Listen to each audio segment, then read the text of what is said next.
जय हिंद प्यारे बच्चों, क्या हाल चाल है सबका। और आज हम लोग लेके आए हैं पीसीटी टेस्ट नंबर 11 हमारा, यानी फिजिक्स केमिस्ट्री टेस्ट नंबर 11 का डिस्कशन। केमिस्ट्री में क्वेश्चन नंबर 71 से 95 तक मैं यानी संजीव भाटिया आपको पहले डिस्कस करूंगा, और उसके बाद बचे हुए क्वेश्चन स्वप्निल सर और एमएस सर डिस्कस करेंगे। तो आइए बच्चों, हमारे डॉक्टर एसपी सिंह सर के इस मिशन के साथ, अब पढ़ने का अधिकार सबको, डॉक्टर बनने का अधिकार भी सबको, इस मिशन के साथ हम लोग आज के पेपर का डिस्कशन स्टार्ट करते हैं। केमिस्ट्री वाले पार्ट का क्वेश्चन नंबर 71 आपके सामने है, और यहाँ पर ये एक एमीन दिया गया है और पूछा गया है कि ये कौन सा एमीन है। तो सब बच्चे जानते हैं कि अगर हमारे पास एमीन में, इस बात को हम लोग जानते होंगे कि हमारे पास अगर NH2 ग्रुप है और ये R से एल्काइल ग्रुप से जुड़ा हुआ है, तो ये हमारा प्राइमरी एमीन होता है। ये हमारा प्राइमरी एमीन होता है। और अगर हमारे पास NH ग्रुप है किसी भी कंपाउंड में और एल्काइल ग्रुप से जुड़ा हुआ है, तो ये बच्चा सेकेंडरी एमीन होता है। और अगर हमारे पास NH ग्रुप है, N है, N केवल है और 3 R हैं, तो ये हमारा जो एमीन होता है इसको हम लोग टर्शरी एमीन कहते हैं। आप सब जानते हैं, जिसको नहीं पता वो इस ट्रिक से समझ लेगा। अब जैसा कि यहाँ पर देख रहे हो कि NH2 है, तो NH2 होने की वजह से ये 1 डिग्री या प्राइमरी अमीन कहलाएगा। तो इसका 71 का फर्स्ट ऑप्शन करेक्ट हो जाएगा। तो 71 का कौन सा ऑप्शन करेंगे? फर्स्ट। नेक्स्ट चलते हैं क्वेश्चन पे। नेक्स्ट क्वेश्चन क्या कह रहा है देखते हैं। नेक्स्ट क्वेश्चन में हमसे कह रहा है सर कि ethyl amine react with nitrous acid to form. तो एथाइल अमीन ये लीजिए सर, हमने एथाइल अमीन लिया C2H5NH2, ये हम लोग ने ले लिया है एथाइल अमीन। और इस एथाइल अमीन पे HNO2 की रिएक्शन कराएंगे, तो यहाँ पे प्लस लिख लिया है, ये N ऐसे लिख लिया, इधर HO लिख लिया, इधर डबल बॉन्ड O लिख लिया। अब इसको हम लोग रिएक्ट कराते समय ये बॉन्ड की ब्रेकिंग कर देंगे। यहाँ से ब्रेक कर दिया, यहाँ से ब्रेक कर दिया, तो देखो क्या बन जाएगा। अब देखो क्या बन जाएगा इसमें। इसमें बन जाएगा भाई साहब C2H5 के साथ OH आ जाएगा, C2H5 के साथ OH आ गया, और H के दो O के साथ चले जाएंगे तो वाटर बन जाएगा, और साथ में मेरे को N2 मिल जाएगा, N2 गैस मिल जाएगा। इस तरह से हम लोग देखें, हमारे पास यहाँ पे मेथाइल अल्कोहल है, एथेन है, एथाइल अल्कोहल है, ये एथाइल अल्कोहल है, इसलिए ऑप्शन नंबर थर्ड करेक्ट हो जाएगा। नेक्स्ट क्वेश्चन की तरफ चलते हैं। The reaction between primary amine, तो प्राइमरी एमीन हमने ले लिया है RNH2। RNH2 प्राइमरी एमीन ले लिया, जो जो बोलता जा रहा वैसा वैसा करते जा रहे हैं। और क्लोरोफॉर्म के साथ रिएक्शन करना है, तो CHCl3 ले लिया है, और साथ में हमारा अल्कोहलिक KOH ले लिया, तो KOH ले लिया है, और वो भी कैसा? अल्कोहलिक। ठीक है सर। अब इनकी रिएक्शन से क्या बनेगा? सब बच्चे जानते हैं कि ये रिएक्शन हमारी है कार्बिल एमीन रिएक्शन। ये रिएक्शन हमारी कार्बिल एमीन रिएक्शन है। तो यहाँ पर हमारा कह रहा है कि नोन एज, तो अब सिंपली कार्बिल एमीन रिएक्शन यहाँ पे फर्स्ट ऑप्शन आ गया, कार्बिल एमीन। हमने सोचा कि यहाँ पे प्रोडक्ट मांगेगा कि प्रोडक्ट क्या होगा, तो प्रोडक्ट भी समझ लो, यहाँ पे प्रोडक्ट बनेगा एल्किल आइसोसाइनाइड, जो एक बैड स्मेल या फाउल स्मेल कंपाउंड होता है, साथ में KCl मिल जाएगा और साथ में H2O मिल जाएगा। तो ये रिएक्शन में कार्बिल एमीन रिएक्शन इसको बोलते हैं, इसलिए मेरा 73 का फर्स्ट ऑप्शन करेक्ट हो जाएगा। नेक्स्ट क्वेश्चन की तरफ चलते हैं। Question number 74, the compound which on reaction with aqueous nitrous acid at low temperature produce an oily nitroso amine.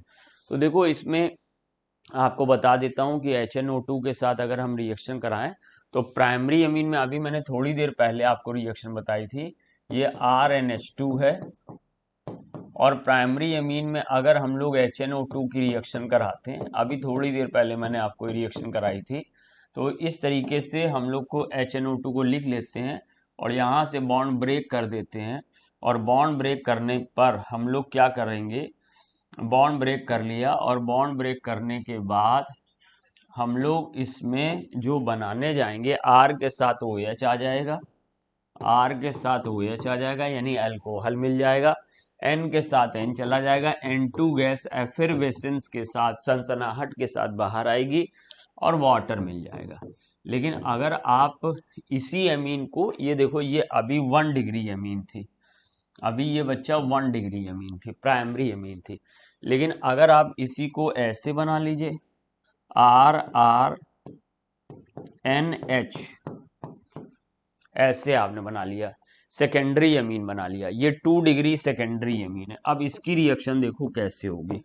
2 degree amine में अब की बार फिर से HNO2 को हम लोग लेके जाएंगे, लेकिन अब थोड़ा सा डिफरेंट तरीके से। ये OH को इस साइड लिख देंगे और डबल बॉन्ड O को इस साइड लिख देंगे, ऐसे लिख लिया। अब फिर एरो लगा लेते हैं, दिस गिव्स, रिएक्शन होने जा रही है। रिएक्शन होने में फिर से बॉन्ड ब्रेकिंग करिए, बॉन्ड ब्रेक करिए, यहां से R के साथ O चला जाएगा, और नहीं यहां से आप बॉन्ड ब्रेक नहीं करिए,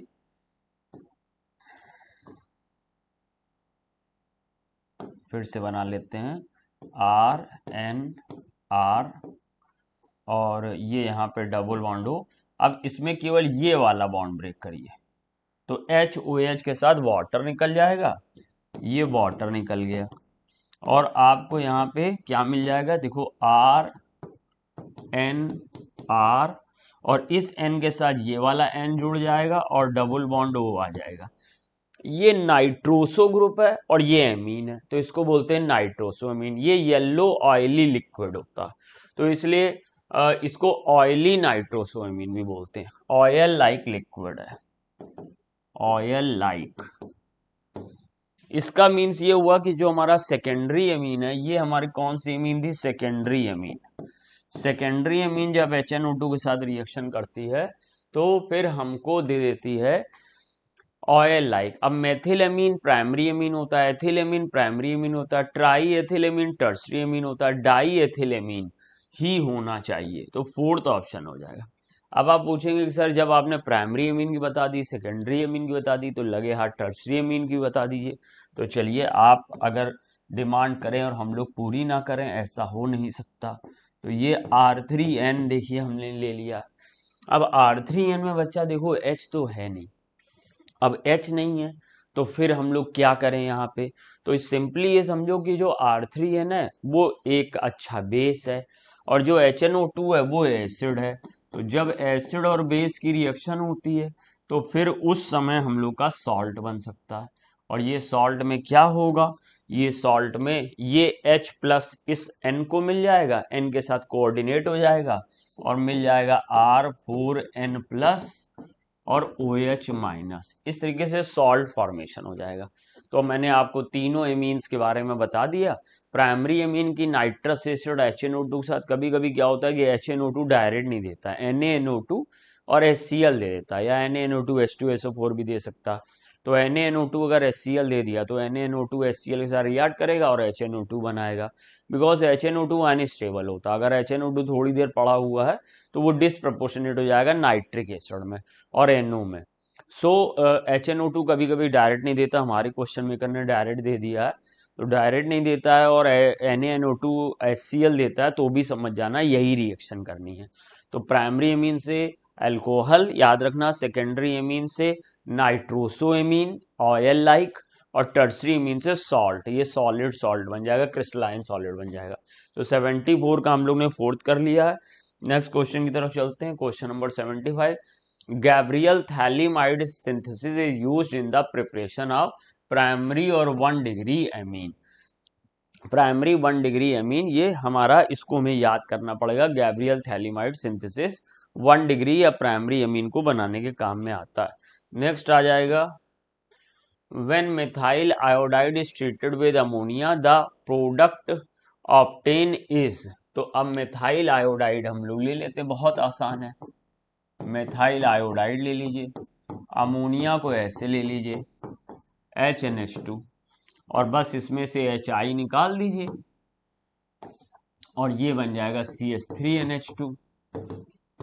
अब CH3NH2 बन जाएगा और HI बन जाएगा, लेकिन अब ये CH3NH2 बन जाने के बाद भी अगर मान लो CH3I हमारा बचा हुआ है, अभी यहाँ पर क्या methyl iodide is treated with ammonia लिख दिया, तो अगर मेथिल आयोडाइड एक्सेस कंडीशन में होता, if excess methyl iodide treated with ammonia, then ये रिएक्शन आगे बढ़ जाती। तो हम अभी ये कंसीडर कर रहे हैं कि ये एक्सेस है, क्योंकि ये सब पॉसिबिलिटी है, मेथिलेमीन, डाईमेथिलेमीन, ट्राईमेथिलेमीन, तो ये पॉसिबिलिटी को देखते हुए अब यहाँ पर फिर से एक रिएक्शन हो जाएगी, और इस रिएक्शन में फिर से यहाँ पर CH3I का रिएक्शन करा देंगे। अब CH3I का रिएक्शन करा दोगे फिर से, तो क्या होगा कि ये CH3NH CH3 या CH3 होल ट्वाइस NH बन जाएगा, और साथ में HI फिर से रिलीज हो जाएगा, HI रिलीज हो जाएगा, जैसे वहां HI रिलीज हुआ था। अगर एक स्टेप और आगे बढ़ जाओ, यानी कि और ज्यादा तुम्हारे पास ये है मेथिल आयोडाइड और ज्यादा है, बहुत एक्सेस में, तो एक स्टेप और आगे बढ़ जाते हैं। अब एक स्टेप CH3I और ले लिया, तो एक स्टेप CH3I और ले लिया सर, तो फिर से अब क्या मिल जाएगा, CH3 whole thrice N and HI। अब आप कहेंगे ये CH3 होल थ्राइस N क्या है, तो मुझे पता है, आप लोग को पता है, ये 3 डिग्री टर्शरी अमीन है, और ये महाराज जी क्या है, ये 2 डिग्री सेकेंडरी अमीन है, और ये क्या है, ये 1 डिग्री प्राइमरी अमीन है, प्राइमरी अमीन है। सो मुझे प्राइमरी अमीन में मेथिलेमीन मिल गया, सेकेंडरी अमीन में डाई मेथिलेमीन मिल गया, और टर्शरी अमीन में ट्राई मेथिलेमीन मिल गया। फोर्थ ऑप्शन यानी ऑल ऑफ दीज मिलेंगे अगर एक्सेस ले लोगे, तो 76 का हम लोग ने फोर्थ कर दिया। अब क्वेश्चन नंबर 77 पे जाएंगे। विच of the following does not react with acetyl chloride. अब एसिटिल क्लोराइड से रिएक्ट करने के लिए जो एसेंशियल कंडीशन है वो N के पास H होना चाहिए। तो जब एसिटिल क्लोराइड से रिएक्शन करेगा तो HCl निकल जाएगा और CH3CO ग्रुप इन्वॉल्व हो जाएगा। तो देखो अगर इसमें अभी देखो इसके पास H है, तो इसकी अगर हमने एसिटिल क्लोराइड से रिएक्शन की CH3COCl से अगर हमने रिएक्शन की, तो ये यहाँ पर इसका H और इसका Cl रिएक्ट कर जाएगा, और रिएक्ट करने के बाद मुझे क्या मिल जाएगा, मुझे मिल जाएगा सर C2H5O और CO यानी ईस्टर मिल जाएगा। तो जब अल्कोहल की एसिटिल क्लोराइड से रिएक्शन होती है तो ईस्टर मिलता है, और एमीन की अगर रिएक्शन होती है तो हमें एमाइड मिलता है। अब अगर हमने यहाँ CH3COCl ले लिया, तो फिर से एक H यहाँ से जाएगा और एक Cl यहाँ से जाएगा। सो मुझे क्या मिल जाएगा, मुझे मिल जाएगा सर यहाँ पर C2H5 और NHCOCH3, तो ये बच्चा क्या है, एमाइड है, N एथिल एसीटामाइड इसका नाम है, N एथिल एसीटामाइड मिल गया। ऐसे ये जो सेकेंडरी अमीन है ये भी रिएक्शन कर लेगा, इसके पास H है, यानी H होना चाहिए N के पास या O के पास, जो एसिटिल क्लोराइड के Cl के साथ रिएक्ट करेगा। बट ये जो टर्शरी अमीन है इसके पास H ही नहीं है, तो ये रिएक्शन कर नहीं पाता, तो इसलिए 77 का A ऑप्शन या फर्स्ट ऑप्शन हमारा हो जाएगा। यहाँ ABCD प्रिंट हो गया, 1 2 3 होना चाहिए था, तो ये फर्स्ट ऑप्शन हमारा हो जाएगा। अब या A कह लो या फर्स्ट कह लो, जो भी तुम्हारा, और फर्स्ट से कॉपी चेक होगी। नेक्स्ट हमारे पास आता है 77 के बाद 78, a solution of ethyl amine turns blue litmus in red. तो ध्यान रखना कि जो एसिड होता है, एसिड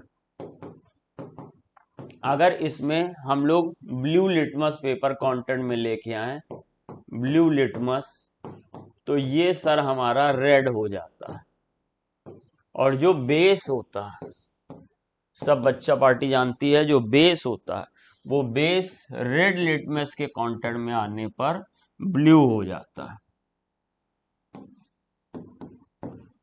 अब आपको पहले डिसाइड करना है कि ये जो एथाइल एमीन है ये एसिड है या बेस है। तो मुझे लगता है सब बच्चे जानते हैं ये बेस है। तो बेस होने की वजह से बेस रेड लिटमस को ब्लू करता है। तो सेकंड ऑप्शन हो जाएगा turns red litmus in blue. Does not effect गलत है, ब्लीच द लिटमस मतलब ही नहीं। Turns blue litmus in red ये होता अगर ये एसिडिक नेचर का होता। तो एसिड ब्लू लिटमस को रेड करता है, बेस रेड लिटमस को ब्लू करता है। एसिड रेड को ब्लू नहीं करता और बेस ब्लू को रेड नहीं करता, ये ध्यान रखिएगा। 78 का सेकंड ऑप्शन कोई डाउट नहीं। 79 पे चलते हैं। एक कन्वर्जन दिया है, एथाइल अमीन की HNO2 से रिएक्शन अभी बताई थी। एथाइल अमीन की उसमें N के साथ N निकल जाएगा और H के साथ O चला जाएगा। तो यहाँ पे क्या मुझे मिल जाएगा C2H5OH। और जब PCl5 से रिएक्शन होगी तो PCl5OH को रिमूव करके एक हेलो ग्रुप या क्लोरो ग्रुप को इंट्रोड्यूस करता है। तो यहाँ पे आ जाएगा C2H5Cl। और NH3 के साथ रिएक्शन होगी तो जैसे अभी HI के साथ रिएक्शन दिखाई थी, C2H5I के साथ रिएक्शन दिखाई थी, वैसे यहाँ से HCl रिमूव हो जाएगा और ये बन जाएगा C2H5NH2। अब यहाँ पे नेम दिए तो C2H5NH2 का नेम है एथाइल एमीन। एथाइल एमीन बन जाएगा। तो ऑप्शन एथाइल एमीन का सेकंड है, तो सेकंड ऑप्शन यहाँ पे सही हो जाएगा। ये हमारा ए है। अगर मुझसे ए पूछता तो ये करता, बी पूछता तो ये करता, सी पूछता तो ये करता। नेक्स्ट क्वेश्चन की तरफ चलते हैं। 80 का 79 का कौन सा हो गया, सेकंड हो गया। अब 80 की तरफ चलते हैं। 80 क्वेश्चन नंबर 80 क्या कह रहा है, कोई कन्वर्जन दिखा रहा है एन ऑर्गेनिक कंपाउंड ए। चलिए ए ले लिया, ए ले लिया, आगे बढ़ाई reaction. And organic compound A reduction, reduction कर रहे हैं, यहां पर H ले लेते हैं। कोई रिड्यूसिंग एजेंट इस H को देगा। Reduction give compound B. चलिए सर बी बना लिया। और बी की खास बात क्या है, B upon treatment the HNO2। HNO2 लग रहा है इनका फेवरेट है। HNO2 के साथ रिएक्शन कर रहे हैं। अब HNO2 के साथ एमीन की जनरल रिएक्शन आपने पढ़ी है, प्राइमरी एमीन होगा तो अल्कोहल बनेगा, सेकेंडरी एमीन होगा तो नाइट्रोसो एमीन बनेगा, टर्सरी होगा तो सॉल्ट बनेगा। चलो देख लेते हैं। ये दे रहा है अल्कोहल, बहुत बढ़िया, अब तो बात खुल गई। C2H5OH। तो जितने कार्बन का एमीन होता है उतने कार्बन का अल्कोहल बनता है। दैट मीन्स यहाँ पर ये C2H5NH2 है, वो भी प्राइमरी, बिकॉज प्राइमरी एमीन की HNO2 रिएक्शन से अल्कोहल बनता है। अब ये C2H5NH2 रिडक्शन से आया है, तो रिडक्शन में उम्मीद है कि यहाँ पे साइनाइड होना चाहिए। तो साइनाइड में 2 कार्बन होने चाहिए, तो ये CH3C ट्रिपल बॉन्ड N होना चाहिए। जब इसका रिडक्शन करोगे H से तो ये बॉन्ड यहाँ से 2 ब्रेक हो जाएंगे, 2 बॉन्ड ब्रेक हो जाएंगे, 2 H इसको मिल जाएंगे, 2 H इसको मिल जाएंगे, तो CH3CH2NH2 बन जाएगा। तो CH3CN होना चाहिए, तो CH3CN फर्स्ट ऑप्शन दिया है मुझे, तो मैं CH3CN फर्स्ट ऑप्शन के साथ जाऊंगा। उम्मीद है आप समझ पाए होंगे। नेक्स्ट क्वेश्चन की बात करते हैं, क्वेश्चन नंबर 81। एसिटामाइड और एथाइल एमीन को कैसे डिस्टिंग्विश करोगे। तो कैसे डिस्टिंग्विश करेंगे भाई, तो समझ लो एसिटामाइड ये है CH3CONH2 और एथाइल अमीन ये है C2H5NH2, ये हैं। तो अब इसको देखो, इसको हम लोग अगर डिफ्रेंशिएट करना चाहते हैं तो 4 मेजर टेस्ट हैं इसको डिफ्रेंशिएट करने के। एक तो फिजिकल टेस्ट या ड्राई टेस्ट, ड्राई टेस्ट में एसिटामाइड और एथिलेमिन को अलग अलग टेस्ट ट्यूब मिलेगी, स्मेल करोगे तो इसमें अमोनिया लाइक स्मेल आएगी। किसमें, एसिटामाइड में। कहां पे लिख दें, यहां लिख दे रहे, NH3 लाइक स्मेल। जो सुलभ शौचालय के पास स्मेल आती है वही अमोनिया लाइक स्मेल होती है। और C2H5NH2 टॉयलेट जो वॉशरूम, यूरेनल्स, जो पब्लिक टॉयलेट्स हैं उनके पास इस तरीके से जहाँ गंदगी है वहां पर इस तरह की स्मेल आती है, तो ये NH3 लाइक स्मेल होती है। अब ये NH3 लाइक स्मेल है और इससे फिशी एडोर होती है, जैसे कि फिशी स्मेल, यानी कि जैसे मछली की जो खुशबू होती है, सुगंध होती है या दुर्गंध कह लो, जिसको जैसा लगे, तो ये फिशी स्मेल होती है इससे। ये तो अगर फिशी स्मेल आए तो एथाइल एमीन है, और अगर अमोनिया लाइक स्मेल आए तो समझ जाना ये एसिटामाइड है। अब दूसरा इसके अंदर क्या होगा, दूसरा HNO2 test. HNO2 test, HNO2 test में जो एमाइड है वो HNO2 से रिएक्शन करेगा नहीं।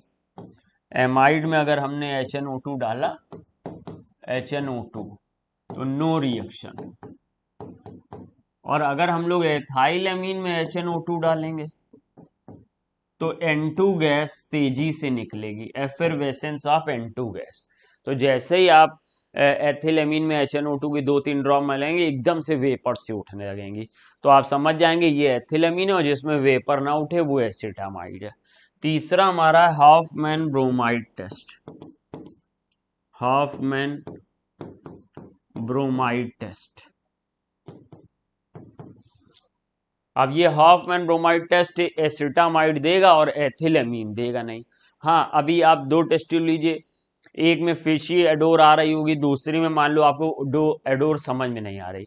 अब आप फिशी एडोर वाले में जब HNO2 मिलाएंगे तो कुछ नहीं होगा, आप KOH मिलाएंगे और Br2 मिलाएंगे तो कुछ नहीं होगा, लेकिन इसमें जब आप मिलाएंगे तो ये एमीन्स बनने लगेगा और सेम स्मेल आने लगेगी जैसी इसकी थी, तो समझ जाना ये एमाइड था।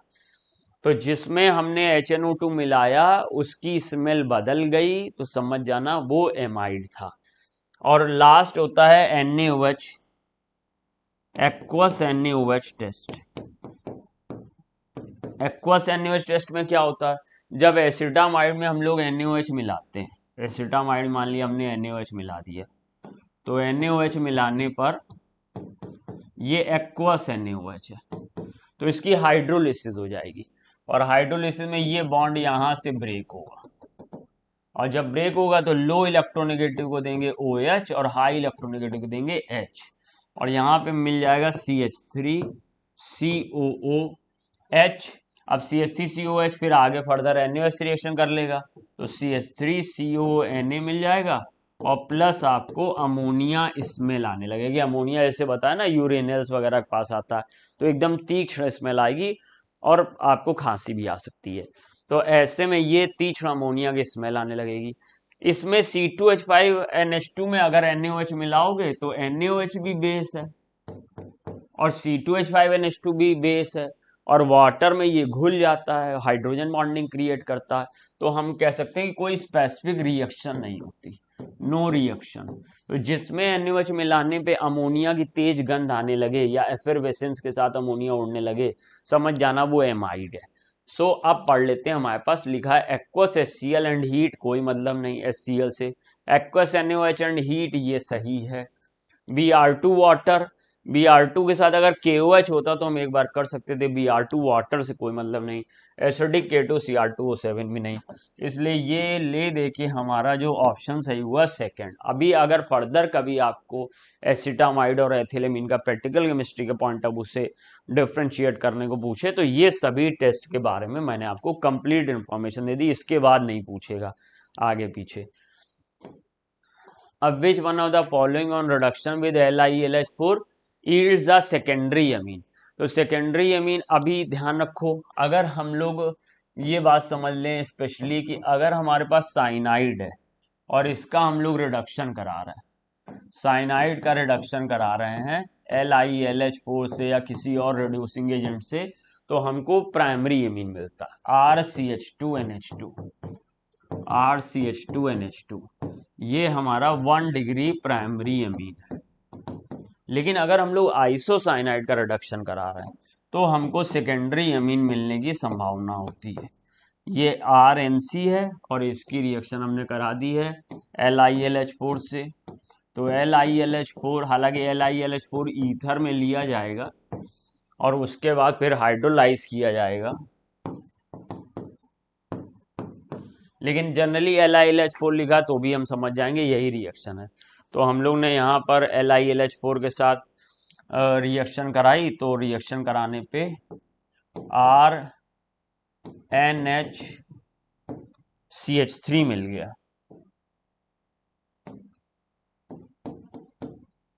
RNHCH3 यानी कि ये सेकेंडरी 2 डिग्री अमीन है,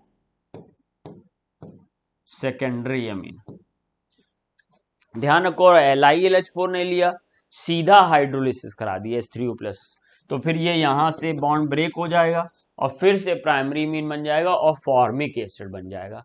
तो अगर सेकेंडरी अमीन का डायरेक्ट हाइड्रोलिसिस करा दिया तो प्राइमरी अमीन बन जाएगा, और अगर तुमने मतलब इसका सेकेंडरी अमीन नहीं, आइसोसाइनाइड का अगर डायरेक्ट हाइड्रोलिसिस करा दी आइसोसाइनाइड की तो फिर आपको प्राइमरी अमीन मिल जाएगा। और अगर LiLH4 से रिडक्शन कराया तो आपको 2 डिग्री अमीन मिलेगा।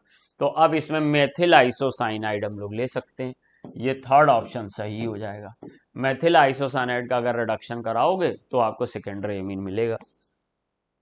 How many primary amine are possible for the formula C4H11N, चलिए बना के देखते हैं।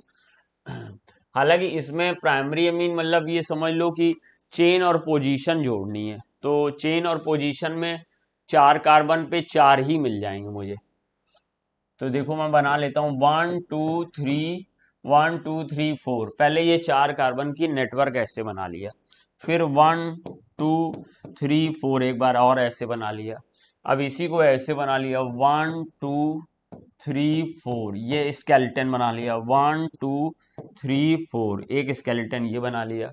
अब ये 4 कार्बन के स्केलेटन हमने बनाए, 4 कार्बन का और स्केलेटन नहीं बनेगा, 2 ही तरह के स्केलेटन बनते चेन आइसोमेरिज्म में। अब इसको हम लोग क्या करेंगे बच्चा, इसमें हम NH2 जोड़ेंगे, क्योंकि प्राइमरी मीन चाहिए था, तो एक NH2 यहां जोड़ सकते हो, तो ये ब्यूटेन 1 एमीन हो जाएगा, या ब्यूटेनामाइन 1 हो जाएगा ये, और इसको NH2 को यहां पे जोड़ दो तो ये ब्यूटेनामाइन 2 हो जाएगा, ब्यूटेनामाइन 1 ब्यूटेनामाइन 2। अब इसमें आप NH2 को यहां जोड़ सकते हो, तो ये क्या हो जाएगा 2 मेथिल प्रोपेनामाइन 1, और इसको यहां पर NH2 को जोड़ सकते हो, तो 2 मेथिल प्रोपेन 2 एमाइन, ये प्रोपेन 2 एमाइन हो गया, ये ब्यूटेन 1 एमाइन हो गया, ब्यूटेन 2 एमाइन हो गया। इस तरह के 4 पॉसिबल फॉर्म यहां पर बनेंगे, और कोई पॉसिबल फॉर्म तो दिख नहीं रहा।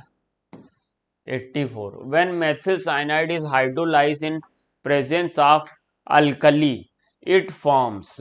अच्छा, तो मेथिल साइनाइड को हमको करना है हाइड्रोलाइज। अब हाइड्रोलाइज करना है यानी कि H2O के साथ रिएक्शन करानी है। अब H2O के साथ रिएक्शन कराते हैं तो रिएक्शन स्लो होती है, तो फास्ट रिएक्शन करने के लिए हम लोग एसिडिक मीडियम ले सकते हैं H+, या फिर बेसिक मीडियम ले सकते हैं OH-।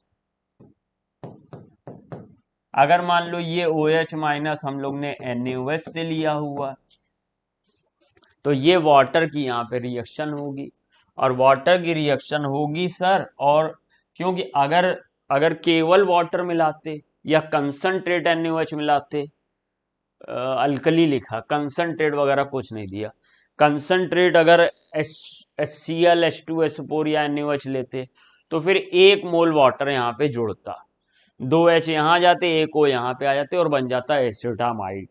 लेकिन कंसंट्रेट नहीं दिया, हम सोच रहे हैं डाइल्यूट ही होगा, तो एक्सेस ले लिया, और या कुछ नहीं दिया हो तो हम ये मानते हैं कि एक्सेस हाइड्रोलिसिस कराएंगे, कंप्लीट हाइड्रोलिसिस कराएंगे, पार्शियल नहीं कराएंगे, या तो लिख देता पार्शियल। तो कंप्लीट हाइड्रोलिसिस कराने पर ये वाला बॉन्ड यहां से तीनों ब्रेक कर देंगे, और तीनों जब हम लोग ब्रेक कर देंगे तो पहली बार में यहां पर H, यहां पर OH आएगा, और इस दूसरी बार में यहां पर O और यहां पर H2 आएगा, तो मुझे मिल जाएगा CH3 COOH। और प्लस मिल जाएगा NH3 CH3COH प्लस NH3। अब क्योंकि अगर ज्यादा देर कर दी तो ये अमोनियम एसीटेट बन जाएगा। NaOH अगर प्रेजेंट रहा तो ये NaOH अगर प्रेजेंट रहा तो ये CH3COO Na में बदल जाएगा, CH3COO Na में बदल जाएगा। ये हम लोग ने बेसिक मीडियम में, अल्कलाइन मीडियम में किए, तो अमोनिया सोडियम एसीटेट बन जाएगा, क्योंकि अमोनिया से ज़्यादा ये स्ट्रॉन्ग है। अगर तुम चाहते हो कि नहीं एसिटिक एसिड ही बना रहा है तो जब सोडियम एसीटेट बनेगा फिर थोड़ा सा एसिड मिलाओगे, तो इसका ध्यान रखना पड़ेगा। अब जैसे कि यहाँ पे देख लेते हैं, एसिटामाइड तो तब बनता है यहाँ पे जब पार्शियल हाइड्रोलिसिस लिखी होती, या कंसंट्रेट HCl कंसंट्रेट NaOH लिखा होता।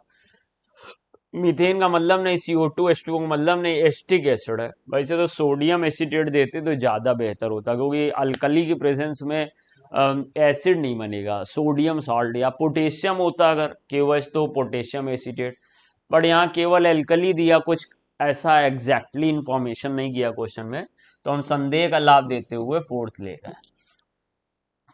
अब 84 के बाद हमारे पास आएगा 85, एल्काइलेशन इज पॉसिबल इन, तो एल्काइलेशन पॉसिबल, अभी एल्काइलेशन मीन्स वही बात हो गई कि हम लोग CH3Cl के साथ रिएक्शन करा देंगे एमीन की। तो जैसे प्राइमरी एमीन है, मान लो CH3NH2 है, और हमने इसकी रिएक्शन करा दी C2H5Cl से। अभी हम लोग ने ये रिएक्शन देखी थी, तो ये HCl यहां से निकल जाएगा और एल्काइल ग्रुप इस पे आके जुड़ जाएगा, तो मुझे मिल जाएगा CH3NH C2H5। मान लो हमने इस पे आगे C2H5Cl की और रिएक्शन करा दी, एक C2H5Cl की और रिएक्शन करा दी, तो फिर से HCl रिमूव हो गया और मुझे मिल गया CH3NC2H5C2H5। लेकिन अब अगर इसमें आगे रिएक्शन कराओगे फिर से वही C2H5Cl की, तो अब ये Cl को ले जाने के लिए H बचा ही नहीं, तो यहां पर कोई रिएक्शन नहीं होगी, नो रिएक्शन। या ये हो सकता है कि ये C2H5 प्लस इसके साथ जुड़ जाए और क्वाटर्नरी सॉल्ट बना दे, और क्वाटर्नरी सॉल्ट बना के यहाँ पे Cl लग जाए, तो वो एक प्रकार का एल्काइलेशन नहीं माना जाएगा। तो अब यहाँ पे जैसे पॉसिबल ऑप्शन देखो क्या, प्राइमरी अमीन ओनली, तो प्राइमरी अमीन ओनली सही नहीं है, सेकेंडरी अमीन ओनली ये भी सही नहीं है, टर्सरी अमीन ओनली तो मतलब ही नहीं, मतलब टर्सरी अमीन ओनली गलत हो गया। और यहाँ पे प्राइमरी सेकेंडरी अमीन बोथ, अच्छा ओनली हटा दिया, तो प्राइमरी और सेकेंडरी बोथ टेक्निकल है थोड़ा सा। टर्सरी के लिए यहाँ पर आपको ये बनाना पड़ेगा C2H5 whole thrice NCH3 plus Cl minus, ये सॉल्ट बनेगा। तो टर्सरी अमीन भी दिखा सकता था रिएक्शन, बट जो नेचर था रिएक्शन का HCl रिमूव करने वाला, वो वाला यहाँ पे नहीं मिला, तो ले दे के फोर्थ ऑप्शन सही होगा। 86, comparing basic strength of NH3 CH3NH2 C6H5NH2 it में बी कंक्लूडेड। तो पहले तो भाई देख लो CH3NH2 में प्लस आई इफेक्ट होने की वजह से इस पे पार्शियल इलेक्ट्रॉन डेंसिटी बढ़ जाती है, तो ये ज्यादा बेसिक है इन कंपैरिजन टू अमोनिया। और जो C6H5NH2 है सब जानते हैं, इसमें डीलोकलाइजेशन होता है, ये एनलीन है और इलेक्ट्रॉन अपनी जगह पे नहीं मिलता, इस वजह से बेसिक स्ट्रेंथ ये हो जाएगा, एनलीन सबसे वीक होगा। बेसिक स्ट्रेंथ रिमेन अनइफेक्टेड गलत हो गया, basic strength of ammonia is highest गलत हो गया, बीच का था। Basic strength of alkyl amine is lowest, alkyl amine क्या मैथिल एमीन लिख दे तो ज़्यादा बेहतर था। लोएस्ट तो खैर फिर भी नहीं, एल्काइल एमीन या मैथिल एमीन ज़्यादा ही है। Basic strength of aryl amine, aryl amine means aniline, aryl मतलब फेनिल ग्रुप, तो वो लोएस्ट, तो यहाँ पे लोएस्ट हो रहा क्योंकि इसमें डी लोकलाइजेशन ऑफ इलेक्ट्रॉन हो रहा, फोर्थ ऑप्शन। 87 बेसिक स्ट्रेंथ का ऑर्डर निकालना। ये देखो ग्वानिडीन डेरिवेटिव है, ग्वानिडीन डेरिवेटिव कुछ इस तरीके का होता है, जैसे कि ये सी है और इससे कुछ इस तरीके की बॉन्डिंग होगी और ये 3 एन ग्रुप इस पे लगे होंगे, ये ग्वानिडीन। अब इस व्यवस्था में कोई एक NH2 हटा दीजिए, फिर भी डोनर एटम 2 बचते हैं और वो एक दूसरे के रेजोनेंस में रहते हैं, तो ये काफी स्ट्रांग बेस होता है। जब भी कभी इस तरह का स्ट्रक्चर आ जाए ग्वानिडीन डेरिवेटिव का, तो ये स्ट्रांग बेस में माना जाता है, बाकी सबसे यही स्ट्रांग होता है जो 4 ऑप्शन होते हैं। अब ये यहाँ पे CH3 लगा दिया तो कोई बात नहीं, तो ये सबसे ज्यादा स्ट्रांग होगा क्योंकि इसका इलेक्ट्रॉन है, इसके पास भी इलेक्ट्रॉन है। अब अगर कोई बच्चा ये सोचे कि ये डी लोकलाइज हो रहा, तो यहाँ पे इलेक्ट्रॉन डेंसिटी बढ़ जाएगी, ये और डोनर कैपेबिलिटी बढ़ जाएगी। डी लोकलाइजेशन होने के बाद भी डोनर कैपेबिलिटी बढ़ रही है। ये भाई इसमें 1+I लग रहा है प्राइमरी इमीन में, इसमें 2+I लग रहे हैं, तो इस वजह से, और वैसे भी सेकेंडरी एमीन का प्राइमरी एमीन से ज्यादा होता है, इवन टर्सरी एमीन से भी सेकेंडरी एमीन का ज्यादा होता है। अब उसमें हाइड्रेशन इफेक्ट भी देखा जाता है, क्राउडिंग इफेक्ट भी देखा जाता है, स्टेबिलिटी ऑफ कार्बो ये एमीन कैटायन भी देखी जाती है, बहुत सारे फैक्टर है, लेकिन इतना आपको पता है कि सेकेंडरी प्राइमरी से अधिक है। और ये एमाइड है, एसिटामाइड, ये एम्फोटेरिक होता है या काफी वीक बेस होता है। जब भी कभी एमाइड या पायरॉल वगैरह आ जाए तो इनको वीक में ही माना जाएगा, ये एम्फोटेरिक या वीक बेस में आते हैं। तो अगर 4 ऑप्शन में पायरॉल है आपका और आपका पायरॉल के अलावा एमाइड है कोई, तो इनको वीकेस्ट में रखो। ग्वानिडीन डेरिवेटिव है, स्ट्रॉन्गेस्ट में रखो। प्राइमरी सेकेंडरी को बीच में कंपेयर कर लो। तो मेरा अभी सबसे कम है, मुझे कैसा ऑर्डर चाहिए, डिक्रीजिंग, तो सबसे अच्छा हो जाएगा ए, उसके बाद सेकेंडरी एमीन सी, उसके बाद प्राइमरी एमीन बी, और सबसे बेकार एमाइड डी।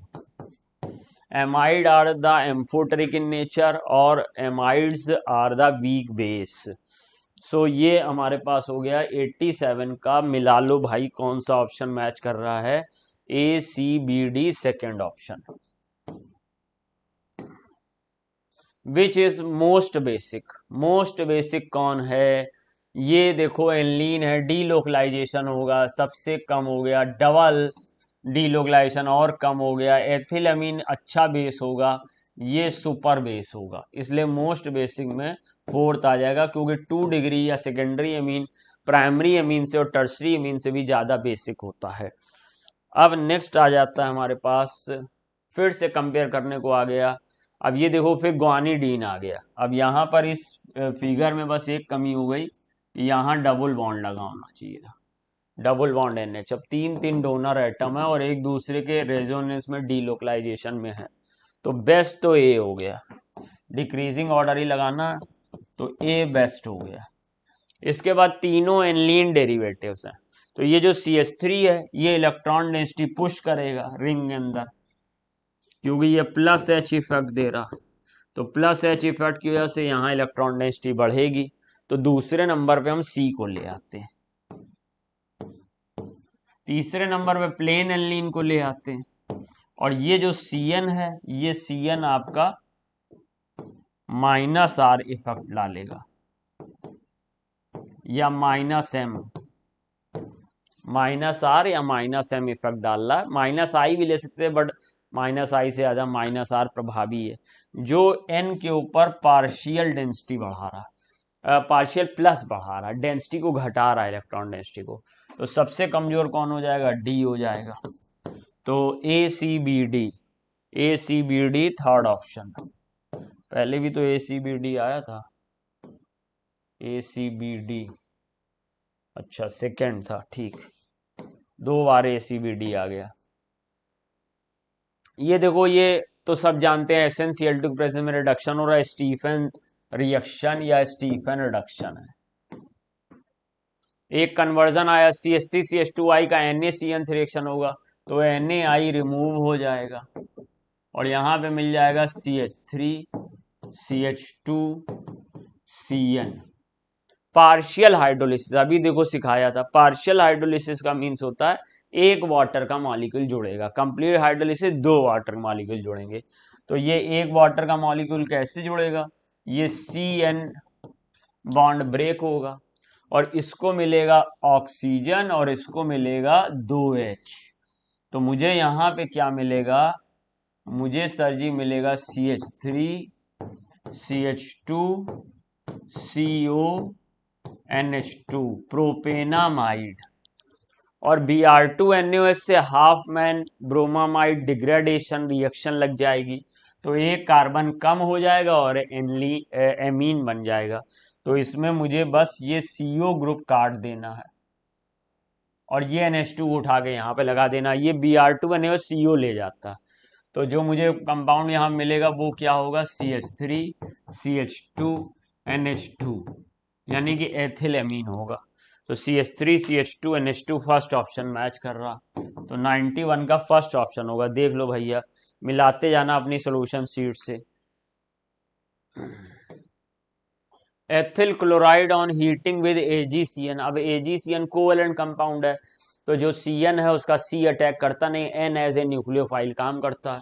तो C2H5 NH2 ओ हो C2H5Cl। दूसरा पेन ले ले, उद्घाटन गलत हो गया। AgCN के साथ रिएक्ट कराओ,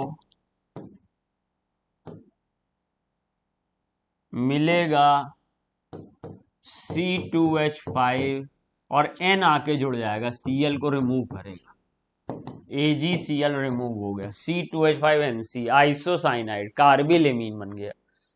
और कह रहा है कि एक कंपाउंड X मिला, ये X है, और कह रहा था फंक्शनल आइसोमर ऑफ X बनाओ। और ये भाई साहब बहुत बड़ा ट्विस्ट डाल दिया महाराज, देखिए बहुत दिक्कत हो जाएगी आपको अगर जरा से आप चूके तो। आप तो सोचोगे ये रिएक्शन जिनको अच्छे से याद है कि आइसोसाइनाइड बनेगा, आइसोसाइनाइड ऑप्शन में भी पहला पहला दिया, बिल्कुल फंसाने का दिया।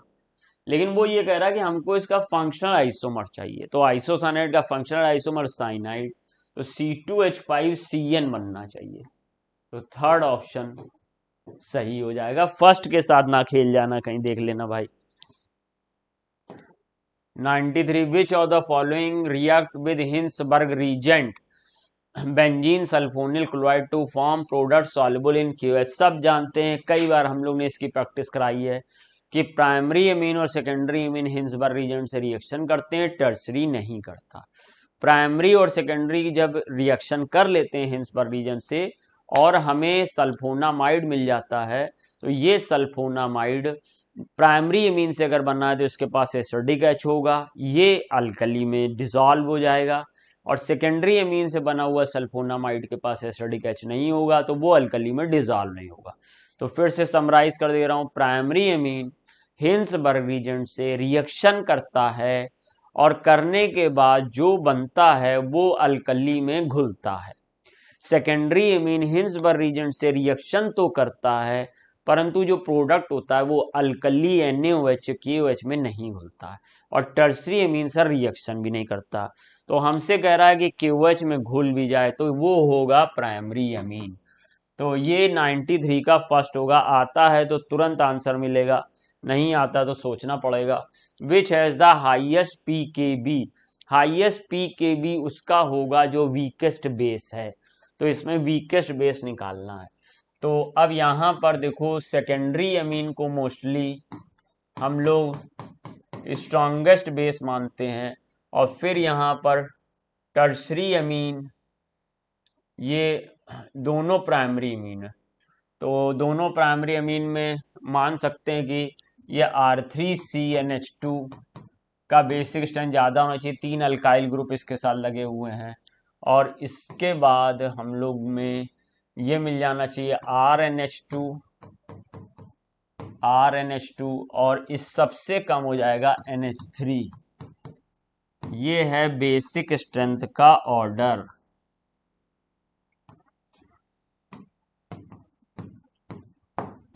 बेसिक स्ट्रेंथ का ये ऑर्डर है। तो बेसिक स्ट्रेंथ का ये ऑर्डर है, तो अमोनिया का बेसिक स्ट्रेंथ सबसे कम है, इसलिए इसका पीकेबी वैल्यू सबसे ज्यादा होगा। ये एक देखो कार्बिल एमीन रिएक्शन है, ये हम बहुत पहले भी बताए थे। यहाँ आइसोसाइनाइड बनेगा, तो CH3 और NC मेथिल आइसोसाइनाइड बनेगा। अब मेथिल आइसोसाइनाइड में इन्होंने दो जगह ऑप्शन दे दिया, तो ये देखो ये CH3 है, ये N है, और ये ट्रिपल बॉन्ड C है। और आपको पता है कि N पर अगर प्लस चार्ज आ जाए तो वो कार्बन लाइक बिहेव करने लगता है। देखो N फिफ्थ ग्रुप का कॉन्फ़िगरेशन है आपका, इसका 2,5 वैलेंस शेल में 5 इलेक्ट्रॉन होते हैं, और जो कार्बन है उसका कॉन्फ़िगरेशन है 2,4 वैलेंस शेल में 4 इलेक्ट्रॉन होते हैं। तो अगर नाइट्रोजन प्लस आ जाए तो ये कार्बन लाइक बिहेव करेगा, और कार्बन बनाता है 4 बॉन्ड, और ये 4 बना रहा। और कार्बन पे अगर माइनस आ जाए तो ये उल्टा कर लेंगे, नाइट्रोजन लाइक बिहेव करने लगेगा। नाइट्रोजन 3 बॉन्ड और एक लोन पेयर बचाता है, तो इसलिए N पर प्लस आना चाहिए और C पे माइनस आना चाहिए। तो इस तरह से बच्चों मैंने आपको 71 to 95 डिस्कस किए, आगे 96 ऑनवर्ड स्वप्निल सर डिस्कस करेंगे, और उसके बाद MS सर आपको डिस्कस करेंगे। उम्मीद है आपको समझ में आया होगा। कोई भी क्वेरी हो, कोई भी क्वेश्चन हो तो आप कमेंट बॉक्स में लिख के बताइएगा। Thank you. जय हिंद, जय भारत। चलिए, तो 96 से आगे के क्वेश्चंस हमारे साथ, और आइए शुरू करते हैं। कह रहा है सुक्रोज ऑन हाइड्रोलिसिस गिव्स, तो बहुत ही इजी क्वेश्चन है और हम लोग बहुत अच्छे से इस क्वेश्चन से परिचित हैं। तो कहते हैं सुक्रोज ऑन हाइड्रोलिसिस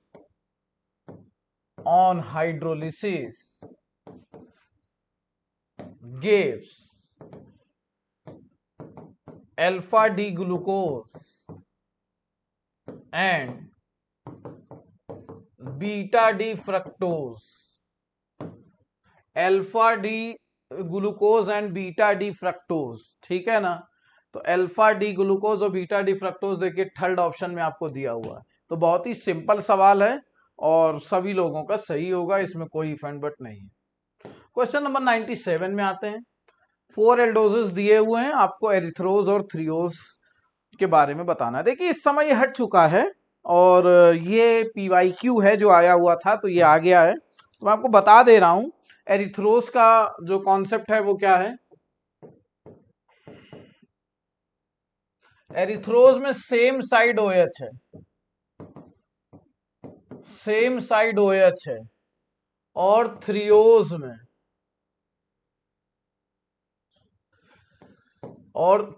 में अपोजिट साइड,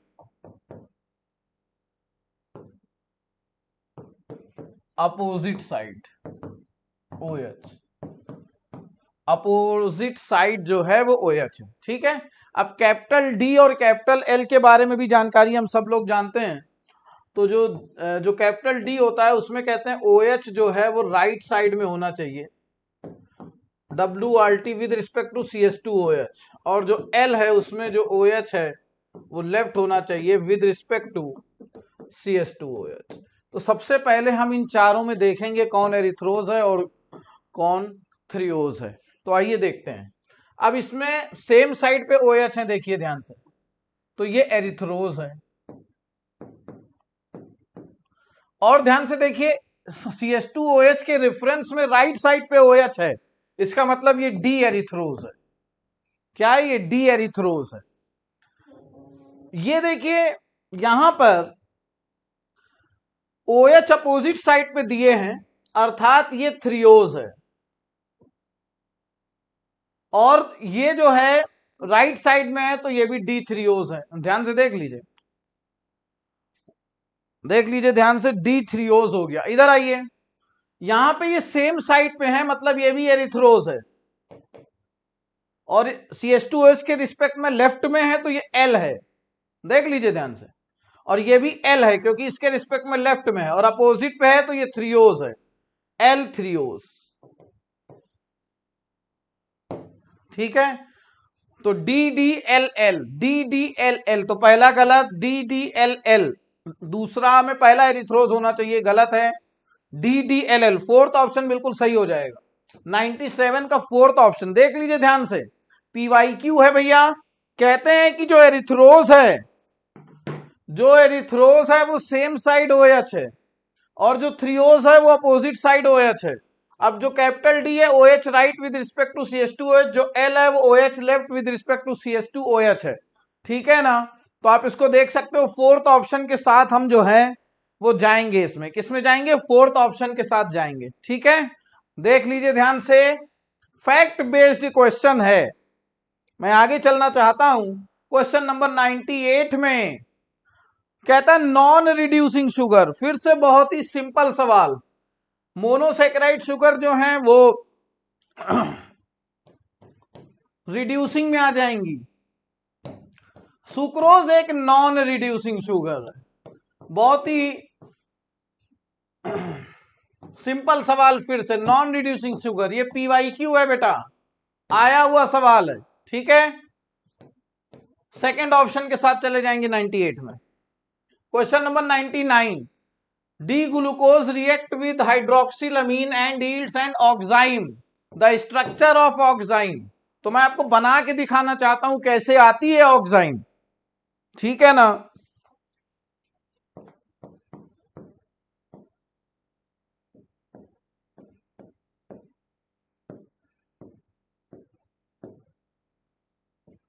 ये OH है, ये OH है, ये OH है, ये H है, H है, OH है, H है, H है और NH2OH।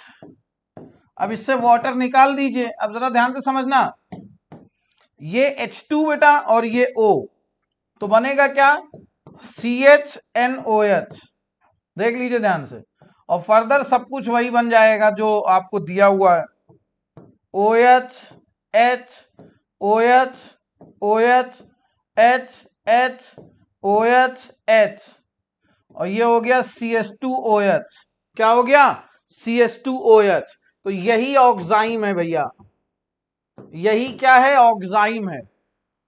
देख लीजिए ध्यान से, देखिए ध्यान से। ठीक, तो यहां पे फोर्थ ऑप्शन जो है बिल्कुल मैच हो रहा है, क्योंकि OH देख लीजिए इस पे जो है पोजीशनिंग को लेकर सबसे ज्यादा करेक्ट स्ट्रक्चर जो है फोर्थ है, तो फोर्थ के साथ हम लोग चले जाएंगे। ठीक है, इसका आंसर क्या हो जाएगा, फोर्थ हो जाएगा, 99 का फोर्थ हो जाएगा। आगे चल रहे हैं, और क्वेश्चन नंबर 100 कह रहा है which of the following set of monosaccharide form sucrose. तो अगर हम लोग ग्लाइकोसिडिक लिंकेज की बात करते हैं, और ये जो बनते हैं किससे बनते हैं, फ्रक्टोज से और ग्लूकोज से। अब बात आती है कि इसका स्ट्रक्चर, साइक्लिक स्ट्रक्चर क्या कहलाता है, इसका स्ट्रक्चर कहलाता है पाइरानोज स्ट्रक्चर, और इसका कहलाता है फ्यूरानोज स्ट्रक्चर, फ्यूरानोज स्ट्रक्चर। तो हम इसको बोलते क्या है बेटा, अगर आपको याद होगा तो ये अल्फा डी ग्लूकोपाइरानोज और बीटा डी फ्रक्टोफ्यूरानोज से बनता है ना। इनसे वाटर मॉलिक्यूल निकाल देते हैं, सुक्रोज का फॉर्मेशन हो जाता है। तो सेकेंड ऑप्शन यहां पे जो है बिल्कुल करेक्ट है। क्वेश्चन नंबर 100 में सेकेंड ऑप्शन बिल्कुल करेक्ट है। ठीक है, क्वेश्चन नंबर 100 में सेकेंड ऑप्शन सही है। Question number 101, amines are more basic than. तो देखो NH2 के कारण ये जो है अल्कोहल, ईथर और ईस्टर तीनों से ज्यादा हो जाता है बेसिक, तो फोर्थ ऑप्शन हो जाएगा क्वेश्चन नंबर 101 का। ठीक है, which of the following does not exhibit the phenomena of mutarotation. तो देखो अगर हम लोग देखेंगे डज नॉट एग्जिबिट, तो सुक्रोज हो जाएगा। क्यों, क्योंकि ये नॉन रिड्यूसिंग है, नॉन रिड्यूसिंग शुगर। ठीक है,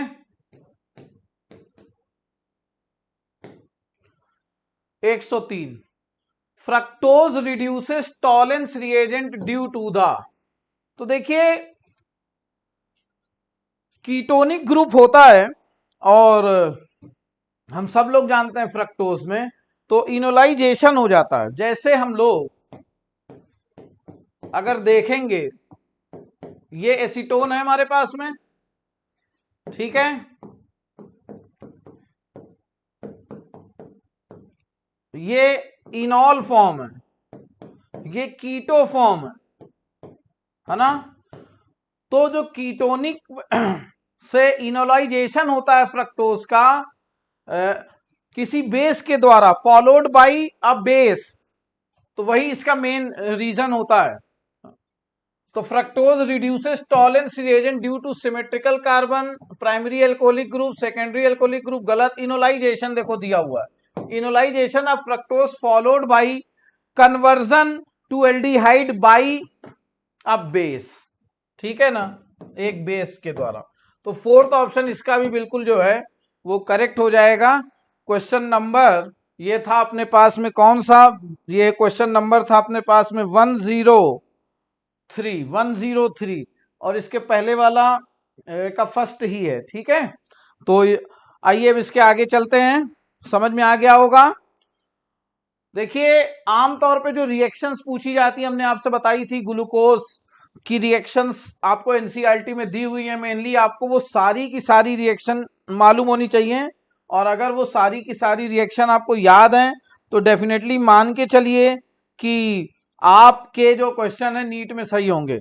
कुछ क्वेश्चन जो है पीवाईक्यू से लिए गए हैं जो कि एनसीईआरटी में मेंशन नहीं है, तो उसका हमेशा प्रयास रहता है कि हम लोग आपको वो साथ साथ बताते चलें, ठीक है। इसलिए कीटो हेक्सोज होता है फ्रक्टोज, तो इसका फोर्थ आंसर हो जाएगा जो हम लोगों ने अभी डिस्कस किया है। आगे चलेंगे क्वेश्चन नंबर 104 में, number of chiral carbon in beta D glucose. तो इसका जो स्ट्रक्चर होता है वो पाइरानोज होता है, और पाइरानोज में दो स्ट्रक्चर होते हैं, अल्फा और बीटा, और ये दोनों एक दूसरे के एनोमर्स कहलाते हैं। और इनका जो डिफर होता है अल्फा बीटा का, डिफर एट C1, पहले कार्बन की पोजीशन पे ये डिफर करते हैं, पहले कार्बन की पोजीशन पर ये डिफर करते हैं, ठीक है, आप देख सकते हो। तो यहां पर आपसे कायरल कार्बन पूछ रहा है, तो कायरल कार्बन ओपन में 4 होते हैं, यहां पे देख लीजिए 5 हैं। तो कायरल कार्बन कितने होते हैं, कायरल कार्बन 5 होते हैं साइक्लिक के केस, और ओपन में कितने होते हैं, 4 होते हैं, ठीक। तो बेटा फर्स्ट ऑप्शन के साथ हम लोग चले जाएंगे क्वेश्चन नंबर 104 में। क्वेश्चन नंबर 104 में चले जाएंगे किसके साथ, ठीक है, क्वेश्चन नंबर 104 में पहले के साथ चले जाएंगे। आगे चलेंगे क्वेश्चन नंबर 105, तो बहुत ही सिंपल सवाल है। तो ग्लाइकोलिसिस इज, तो ग्लूकोज का जो है पाइरूवेट में जाना, पाइरूवेट में बदलना, ये पार्ट होता है इसका, ठीक है। तो देख लीजिए कौन सा ऑप्शन यहाँ पे दिया है, oxidation of glucose to glutamate गलत है, पाइरूवेट टू सिट्रेट गलत है, oxidation of glucose to pyruvate बिल्कुल सही बात है, थर्ड ऑप्शन बिल्कुल करेक्ट हो जाएगा क्वेश्चन नंबर 105 के लिए। देख लीजिए ध्यान से, देख लीजिए ध्यान से, कोई दिक्कत तो नहीं है, कोई परेशानी तो नहीं है। आगे चलें, आगे चलें।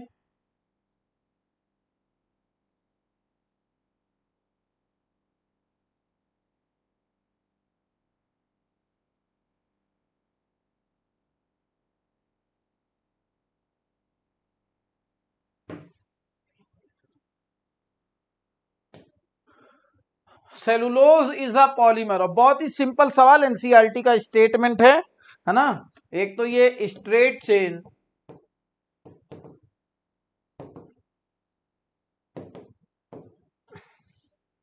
स्ट्रेट चेन पॉलीसेकेराइड है, स्ट्रेट चेन पॉलीसेकेराइड है, ठीक है ना। और एक इससे बना हुआ डी ग्लूकोज यूनिट से, composed of D glucose units,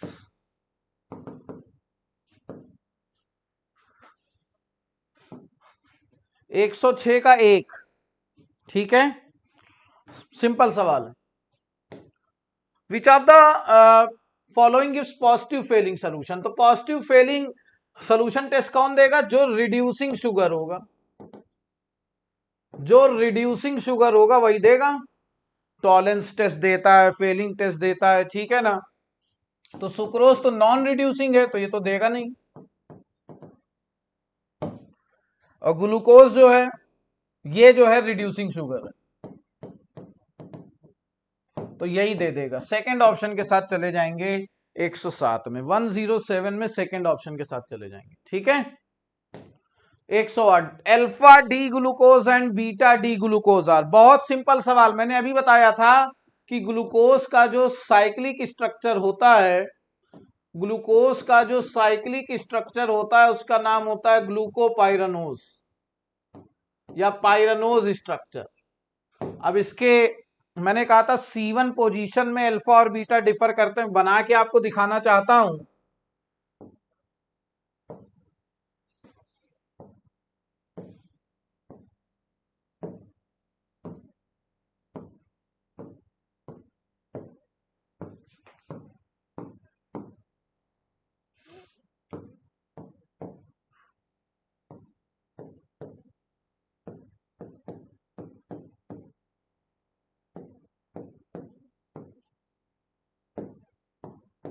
ये अल्फा है, ये अल्फा डी ग्लूकोपाइरानोज है ना। ये पहली पोजीशन है। अब इसमें इंटरचेंज कर दीजिए, तो ये OH और ये H, बाकी सब कुछ सेम रहेगा, बाकी सब कुछ सेम रहेगा।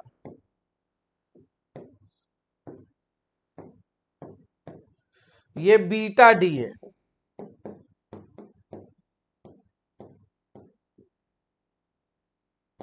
Beta D glucopyranose. अब ये अल्फा एंड बीटा ये होते हैं एक दूसरे के एनोमर्स होते हैं, और ये डिफर किस पोजीशन से करते हैं अभी मैंने बताया। क्वेश्चन आ सकते हैं इतने सारे। अल्फा डी ग्लूकोपाइरानोज का स्ट्रक्चर क्या है, बीटा डी ग्लूकोज पाइरानोज का स्ट्रक्चर क्या है ना। अल्फा बीटा में रिलेशन क्या है, अल्फा बीटा किस पोजीशन पे डिफर करते हैं, तमाम सारी बातें आपसे पूछी जा सकती है। डिफर एट C1 का मतलब फर्स्ट कार्बन पे। तो एनोमर्स के साथ हम चले जाएंगे। 108 का 2। 109 विच of the following is the sweetest sugar. तो सब लोग जानते हैं fruit sugar fructose sweetest sugar होती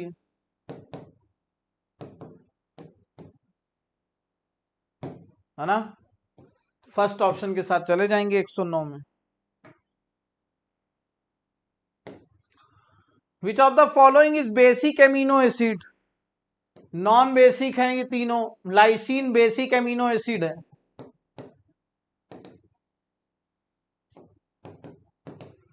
और एस्पेराजीन आर्जिनिन भी इसी कैटेगरी में आते हैं, ध्यान रखना। Asparagine and arginine.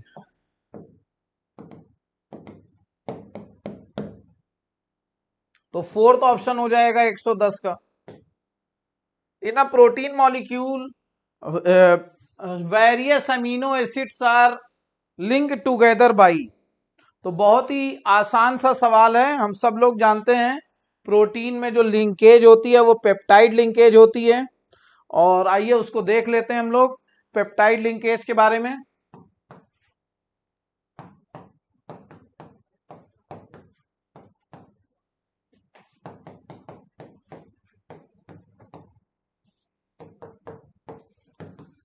अब यहां से वाटर मॉलिक्यूल को निकाल देंगे तो CONH अपने पास में बच जाएगा।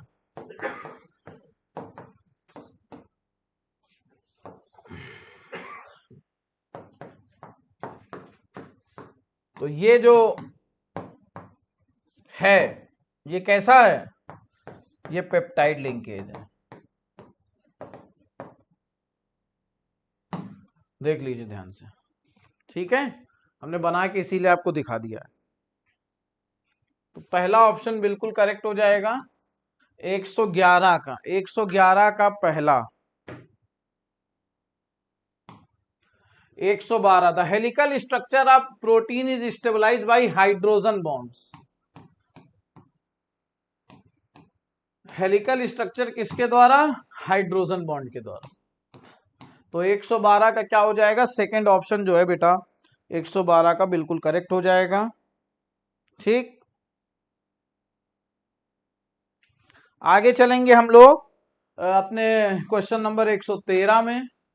और 113, हीमोग्लोबिन जो है एक ग्लोबुलर प्रोटीन है। क्या है, haemoglobin is a globular protein. देखिए दो तरह के होते हैं, एक होता है फाइब्रस और एक होता है ग्लोबुलर। तो फाइब्रस में जो एग्जाम्पल आते हैं वो मायोसिन, मसल्स में पाया जाता है, और किरेटिन, ठीक है ना। ग्लोबुलर में एल्बुमिन, इंसुलिन, हीमोग्लोबिन, ठीक है। तो ये याद रखिएगा, fibrous fibre like structure formed होता है।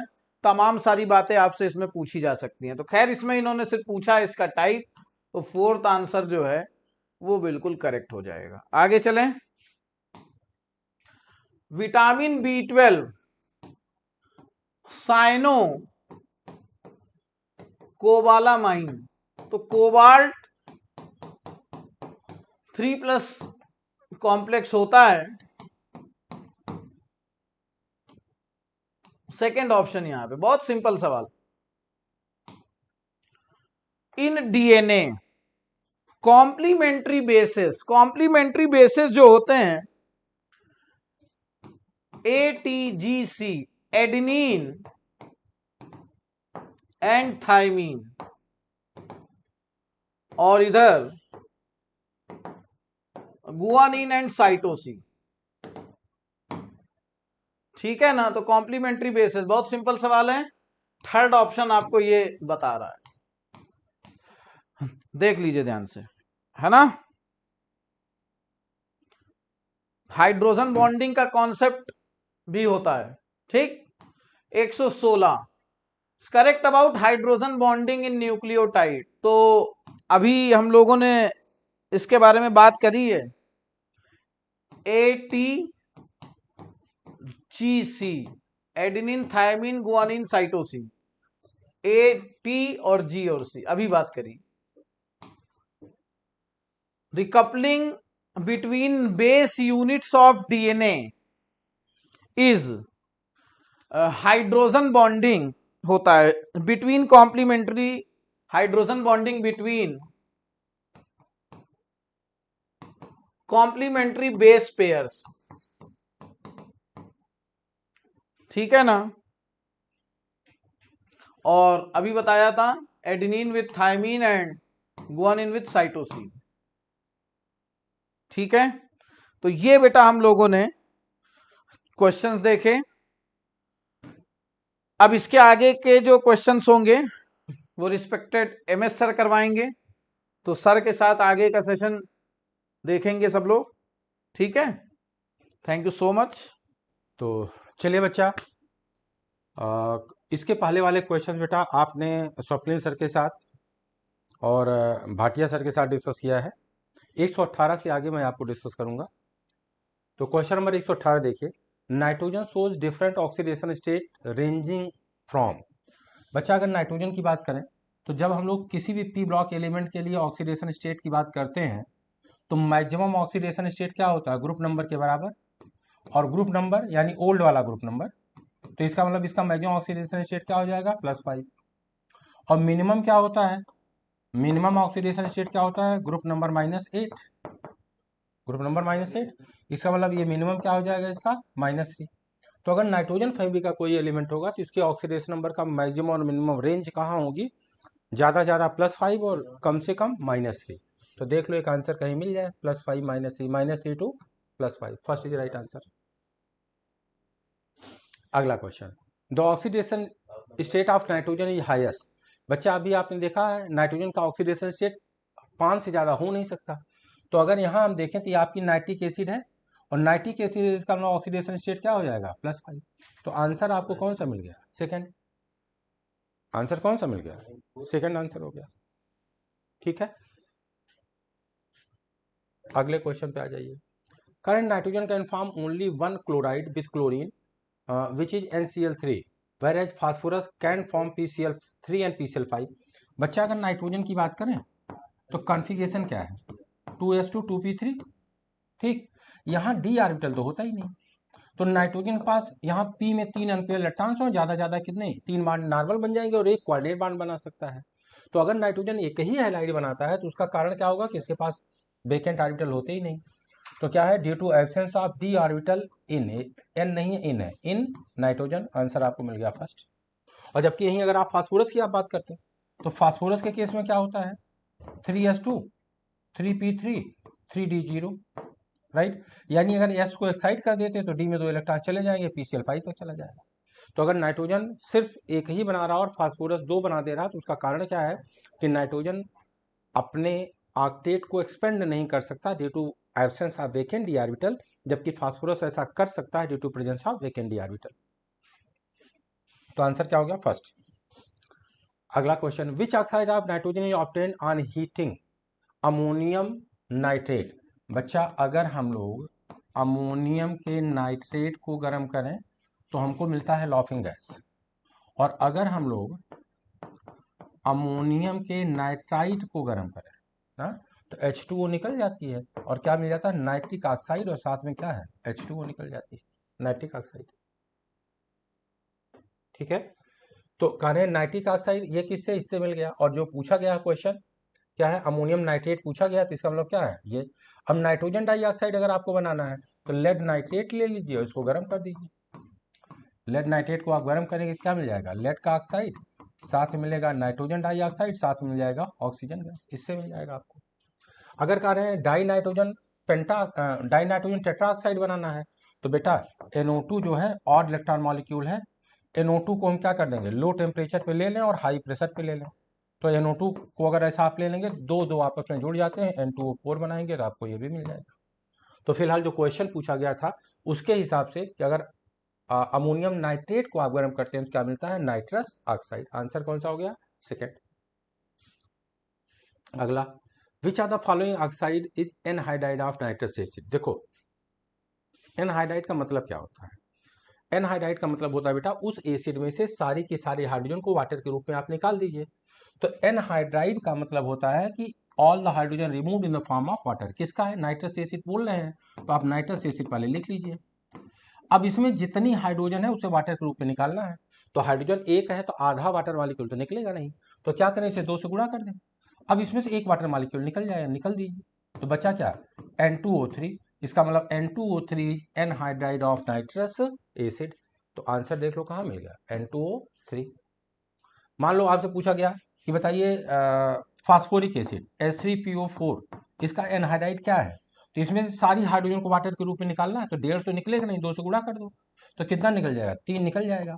और अब क्या बच गया, P2O5, तो क्या हो जाएगा, P2O5 is anhydride of phosphoric acid. इस हिसाब से एनहाइड्राइड हम बता सकते हैं। अगला क्वेश्चन, अच्छा मैच करवाना बच्चा, तो लॉफिंग गैस अभी आपने देखा था क्या है, nitrous oxide, anhydride of HNO3। देखो HNO3 और एक चीज और, एनहाइड्राइड पहचानने के लिए क्या, ऑक्सीडेशन नंबर चेंज नहीं होना चाहिए। तो अगर HNO3 में से पानी निकाल देंगे तो क्या बच जाएगा, N2O5 मिल जाएगा। 2 मैच कर गए, हो सकता है इतने से काम चल जाए। एक तो अभी आपने निकाला है, इसका ये हो जाएगा, तो मैच करवा लो भाई। ए का कौन सा हुआ 4, बी का कौन सा हुआ 3, ए का 4 बी का 3, इसका मतलब ये दोनों तो गलत हो गए। अब बी का 3 देख लो, बी का 3 एक ही में है, आगे है नहीं, तो आंसर कौन सा हो जाएगा, फर्स्ट। अगला, covalency of oxygen can not exceed 2। Actually बेटा जनरल स्टेटमेंट में तो ये बात सही है कि ऑक्सीजन की कोवैलेंसी 2 से ज्यादा एक्सीड नहीं कर सकती। जनरल स्टेटमेंट अगर आप बोलो तो ये सही है। तो इसका मतलब क्या, ऑक्सीजन की कोवैलेंसी 2 से ज्यादा एक्सीड कर सकती है, हाँ भाई कर सकती है। कैसे, देखो हमने लिया है H2O, आप तो इसके पास लोन पेयर है, एक H+ आ गया, इसने अपना लोन पेयर इसे डोनेट कर दिया, तो ये क्या बन गया, H3O+। तो यहाँ कितनी हो गई कोवैलेंसी, 3 हो गई, तो 2 से ज्यादा एक्सीड कर सकते। ओजोन को देख लो, ओजोन में ये जो सेंट्रल ऑक्सीजन है इसने कितने बांड बना रखे हैं, 3, तो कोवैलेंसी क्या हो गई, 3। तो हाँ जनरल स्टेटमेंट के लिए सही है कि कैन नॉट एक्सीड 2, ठीक है, unlike sulphur which can show. फिर देखो एक बात गलत हो गई बेटा, ये कह रहे हैं विच कैन शो, अगर कोवैलेंसी की बात करते हो ना तो वहां प्लस माइनस थोड़ी लगाएंगे, ये प्लस माइनस आप हटा दीजिए। तो कह रहे हैं ऐसा क्यों हो रहा है। फिर वही बात हो गई कि सेकंड पीरियड का है, वेकेंट आर्टिकल हो गए नहीं, एक्सपेंशन संभव नहीं है, तो तलाश लो। Oxygen atom does not have D orbital, सीधे आंसर मिल गया आपको, आगे जाना ही नहीं है। Oxygen atom have two one pair electron, इससे कुछ लेना लाना नहीं है। Oxygen can form in double bond, इसका कोई मतलब नहीं है। Electrons of oxygen atom can not be promoted to the D orbital, D orbital होता ही नहीं due to its smaller size. अब अगर यही इतना होता कि can not promoted D article, तब भी ये कंफ्यूजन वाली बात हो जाती है और ये दोनों मैच करने लगते। लेकिन चूंकि इसका रीजन उन्होंने दिया due to its small size, तो इसलिए ये बिल्कुल गलत हो गया, इस पर कहीं कोई डाउट ही नहीं लेना है। तो आंसर क्या सा हो गया, फर्स्ट। अगला question, bond angle H2O is higher than that bond angle of H2S। बच्चा देखो, इन दोनों में अगर हम देखें तो हाइब्रिडाइजेशन क्या है, sp3। दोनों में लोन पेयर कितना है, 2 लोन पेयर है। अगर हाइब्रिडाइजेशन भी सेम है, लोन पेयर भी सेम है, तो हम लोग क्या बोलते हैं कि बॉन्ड एंगल इज क्या, inversely proportional to electronegativity of central atom, electronegativity of central atom. ठीक, नहीं एक मिनट रुक जाओ भाई, कुछ गलत तो नहीं बोल दिया बच्चा, रुक जाओ। क्या आ गया, हाँ दोनों का हाइब्रिडाइजेशन sp3 और दोनों में लोन पेयर क्या ले लिया, 2। ठीक, अब अगर sp3 और 2 ले लिया, तो अब क्या देखना, इसकी इलेक्ट्रॉनिटी ज्यादा है। अगर इलेक्ट्रॉनिटी ज्यादा है तो ये लोन पेयर्स क्या आएंगे, ऑक्सीजन के पास आएंगे। अगर ऑक्सीजन के पास आएंगे तो इनके बीच की दूरी कम होगी, रिपल्सन ज्यादा होगा। यानी अगर ऐसा होता है तो हम क्या बोलेंगे, bond angle is directly proportional to electronegativity of central atom, central atom. तो ऐसा क्यों है, क्योंकि ऑक्सीजन की इलेक्ट्रॉनिटी ज्यादा है, सल्फर की इलेक्ट्रॉनिटी कम है। तो पता कर लो भाई ऑप्शन, वो इज राइट एटॉमिक की कोई मतलब डिफरेंस इन इलेक्ट्रोनेगेटिविटी, आंसर हो गया। ठीक, और वैसे भी सल्फर या नीचे वाले जितने भी हैं, आपने पढ़ा होगा पढ़ते समय जब बॉन्ड एंगल की बात आई होगी, कि ऐसा एज्यूम किया जाता है कि ये लोग जब अपना बॉन्ड बनाते हैं तो अपने हाइब्रिड आर्टिकल का इस्तेमाल नहीं करते, बल्कि किसका इस्तेमाल करते हैं, अपने प्योर एटॉमिक आर्टिकल का इस्तेमाल करते हैं। यही कारण है कि इन सब का बॉन्ड एंगल करीब 90 से लेकर 92-93 के बीच ही रेंज करता है। यानी H2S है, H2 टेलुरियम है, H2 सेलिनियम है, इन सब का। ऐसे नाइट्रोजन नीचे चले आइए तो PS3 है, ASS3, इन सब का रेंज करता है कितना, 92-93 के आसपास। कारण क्या है कि ये लोग प्योर एटॉमिक आर्टिकल का इस्तेमाल करते हैं अपना बॉन्ड फॉर्मेशन के लिए, लेकिन ऐसा कोई ऑप्शन यहाँ दिया नहीं गया था। तो इलेक्ट्रोनेगेटिविटी से जो बॉन्ड एंगल निकालते हैं उसके अकॉर्डिंग हम लोग आंसर सेलेक्ट कर ले रहे हैं। अगला, among the following hydrides of group 16 in order of increasing stability. बच्चा जैसे जैसे ग्रुप में ऊपर से नीचे की तरफ आओगे बॉन्ड लेंथ बढ़ेगी, अगर बॉन्ड लेंथ बढ़ेगी तो बॉन्ड की मजबूती क्या हो जाएगी, कम हो जाएगी। ठीक, तो ऐसा क्यों हो रहा है, क्योंकि ऊपर से नीचे की तरफ जाने पर बॉन्ड लेंथ बढ़ती है, बॉन्ड की मजबूती कम होती है। तो स्टेबिलिटी का ऑर्डर जो जितना ऊपर होगा उसकी स्टेबिलिटी उतनी ज्यादा होगी। तो देखो, ऑक्सीजन, सल्फर, सेलेनियम, टेलुरियम, ये स्टेबिलिटी का करेक्ट ऑर्डर आ गया। स्टेबिलिटी पूछा है, ऑर्डर ऑफ इंक्रीजिंग स्टेबिलिटी, हाँ ठीक है, फोर्थ इज राइट आंसर। सबसे छोटा बॉन्ड, सबसे बड़ा बॉन्ड। अगला क्वेश्चन, ऑन हीटिंग KClO3।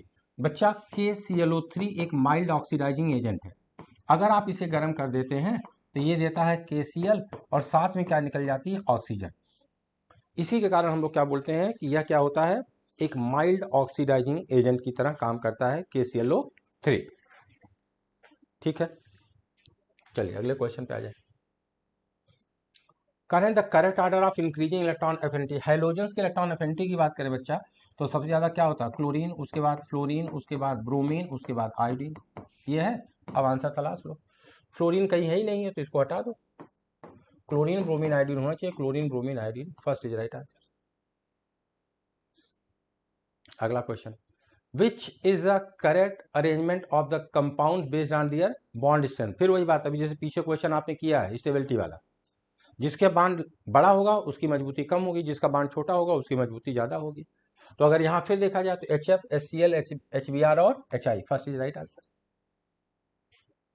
ठीक है, HF, HCl, HBr और HI। आगे आ जाइए, the comparatively highly boiling point of the hydrogen fluorides is due to.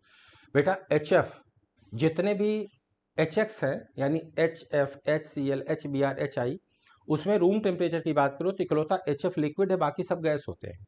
और ऐसा क्यों होता है, क्योंकि HF में क्या पाया जाता है, एक स्ट्रॉन्गेस्ट हाइड्रोजन बॉन्डिंग होती है, इलेक्ट्रॉनिक का डिफरेंस मैक्सिमम होता है, तो यहाँ हाइड्रोजन बॉन्डिंग होती है, और वो भी क्या होती है, सबसे मजबूत हाइड्रोजन बॉन्डिंग पाई जाती है। तो रीजन क्या हो जाएगा भाई, फॉर्मेशन ऑफ हाइड्रोजन बॉन्ड। देखो हाइड्रोजन बॉन्ड एक ही जगह दिया गया है, स्मॉल साइज ऑफ फ्लोरीन, सबका कोई सेंस ही नहीं है। अगला question, the property of halogens which is not correctly match, ionisation enthalpy बिल्कुल सही है, ऊपर से नीचे की तरफ कम होती है। इलेक्ट्रोनेगेटिविटी बिल्कुल सही है, ऊपर से नीचे की तरफ कम होती है। डेंसिटी बिल्कुल सही है, जब ऊपर से नीचे तरफ जाती है तो बढ़ती है। ठीक। इलेक्ट्रॉन एफिनिटी का ऑर्डर गलत, अभी पीछे बेटा आपने लिखा सबसे ज्यादा क्लोरीन होता, उसके बाद फ्लोरीन होता, उसके बाद ब्रोमीन होता, उसके बाद आयोडीन होता। तो इन्होंने पूछा कि कौन सा करेक्ट मैच नहीं है, तो कौन सा हो जाएगा, फोर्थ, ये करेक्ट मैच नहीं है।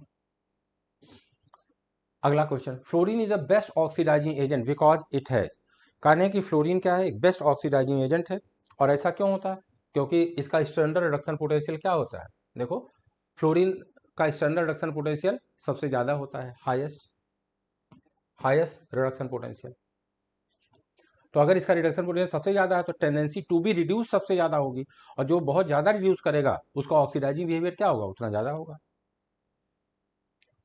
The correct order of acidic strength, बच्चा यहाँ की अगर बात करें तो हम लोग बोलते हैं acidic strength is directly proportional to oxidation number, जिसका ऑक्सीडेशन नंबर ज्यादा होगा उसकी एसिडिक स्ट्रेंथ ज्यादा होगी। तो अगर ऑक्सीडेशन नंबर लिखा जाए तो देखो यहाँ क्या है +7, यहाँ क्या है +3, यहाँ क्या है +5, यहाँ क्या है +1, तो सबसे ज्यादा +7 वाला चाहिए यानी ये है, इसके बाद +5 वाला चाहिए ये मिल गया, उसके बाद +3 वाला चाहिए ये मिल गया, और सबसे कम ये मिल गया, यानी first is right answer acidic strength. अगला मैच करवाना बेटा, तो देखो XCF4 है, 4 सिग्मा बॉन्ड है, 2 लोन पेयर है, तो हाइब्रिडाइजेशन क्या हो जाएगा इसका sp3d2। अगर sp3d2 में 2 लोन पेयर हो तो स्क्वायर पिरामिडल हो जाएगा स्ट्रक्चर, सॉरी स्क्वायर प्लेनर। तो देखो भाई किससे मैच कर गया, थर्ड से मैच कर गया। अगला ये XCF6 है, तो इसका एक लोन पेयर भी होगा, इसका मतलब इसका हाइब्रिडेशन अगर निकालेंगे तो हाइब्रिडेशन क्या आ जाएगा sp3d3, और sp3d3 में एक लोन पेयर है, और अगर एक लोन पेयर है और सराउंडिंग आइटम फ्लोरीन है, सराउंडिंग आइटम फ्लोरीन है तो बोलते हैं डिस्टॉर्टेड ऑक्टाहेड्रल। अगर सराउंडिंग आइटम क्लोरीन है, चूंकि साइज बड़ी हो जाती है, तब बोल देते हैं परफेक्ट ऑक्टाहेड्रल। ठीक है, तो चूंकि यहाँ क्या है कि सराउंडिंग आइटम क्लोरीन है, बोलेंगे डिस्टॉर्टेड ऑक्टाहेड्रल, तो आंसर कौन सा हो गया, ये आ गया। हमको लग रहा कोई इतने मैच कर जाए, ए का 3 और बी का 1, ए का 3, तो इसका मतलब ये होगा नहीं, ये होगा नहीं। लो एक ही आंसर बचा, और कहीं पर एक ही से मैच कर गया, दूसरे में जाने की जरूरत ही नहीं पड़ी, इसी से मैच कर गया। अगला इन समय पूछ रहे हैं नंबर ऑफ लाइन पेयर, नहीं बेटा लोन पेयर है, ये स्पेलिंग देख लेना, number of lone pair on XC। तो भैया लोन पेयर की बात करना, बैलेंस सेल में 8 इलेक्ट्रॉन होते हैं, 2 ने बॉन्ड बना लिया, इसका लोन पेयर कितना हो जाएगा 3, पहले आपको 3 चाहिए, उसके बाद देखो 8 में से 4 ने बॉन्ड बना लिया, इसका 4 बच गया, लोन पेयर 2 चाहिए, नंबर 2, और यहाँ 8 में से 6 ने बॉन्ड बना लिया, 1 बच गया, लोन पेयर 2 बच गया, 1 लोन पेयर, आंसर क्या हो जाएगा, compound with the geometry square pyramidal and sp3d2 hybridisation. बच्चा एक बात देखो, अगर आपको sp3d2 हाइब्रिडाइजेशन है और आपको चाहिए स्क्वायर पिरामिडल,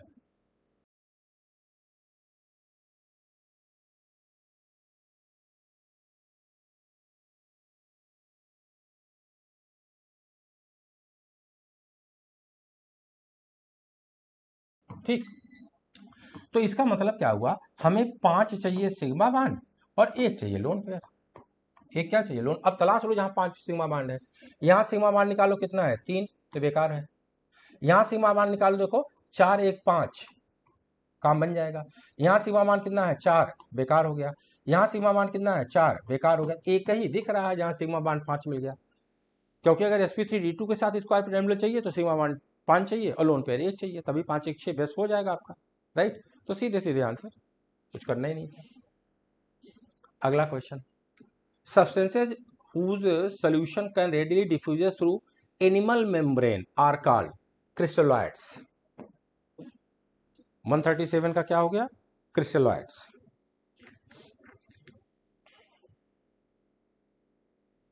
ठीक, आगे आ जाइए, ये कुछ नहीं फैक्चुअल है, इसमें बताने के लिए कुछ है नहीं।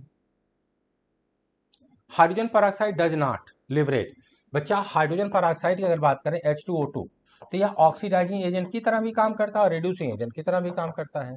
तो कह रहे हैं does not liberate iodine from the KI, नहीं भाई, अगर आप इसकी H2O2 से रिएक्शन करवाएंगे तो I को क्या करेगा, I2 में ऑक्सीडाइज कर देगा, क्योंकि ऑक्सीडाइजिंग एजेंट की तरह काम करते ही करता है, ये बात सही है।